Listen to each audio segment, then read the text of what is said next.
Okay, pick 93. Steelers take tight end Darnell Washington. Now, Washington was never quite the favorite to be the first tight end taken of all the tight ends, but he was in the mix for that, with the same odds, similar odds to Michael Mayer, Dalton Kincaid in that range. But he goes 93, Connor. Why did he fall?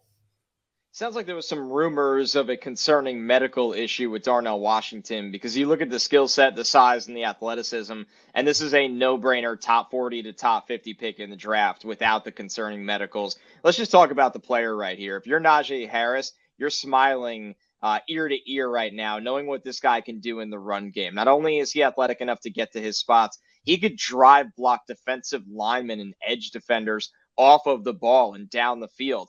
Pass blocking snaps, he had 28 in 2022, never allowed a pressure. So he's basically a sixth offensive lineman that can also run really fast up the seam and catch the jump ball. I'm fascinated what a team could do to unlock his receiving ability in the red zone because he's bigger than everybody, and he showed at the combine the ability to go up and make the spectacular catches as well. So Darnell Washington, such a unique player in this draft. I love him. I hope that he's healthy and ready to go because the Steelers, they're just drafting everybody that could line up and punch you in the face.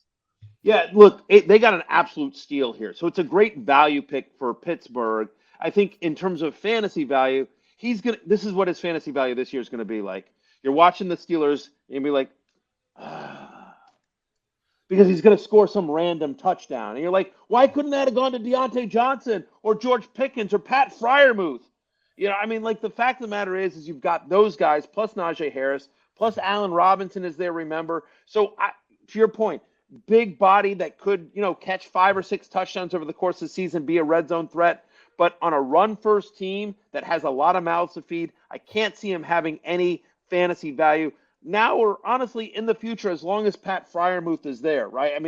Freiermuth is a really nice pass-catching tight end. Again, great pick for the Steelers. He's going to help the run game. He's going to help the physicality of a Mike Tomlin team, which always is a team you don't want to face, especially late in the season. But it's hard to see him having consistent fantasy value as long as Pat Freiermuth is healthy.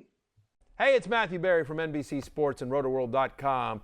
Just want to thank you so much for watching what you just watched, or at least being too lazy to click out of it after the autoplay just kept it going. So either way, thank you so much for just letting it scroll by your screen.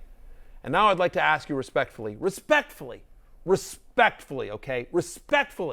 please subscribe to the NFL on NBC YouTube channel for the latest NFL news, fantasy headlines from RotoWorld, and betting analysis from NBC Sports Edge.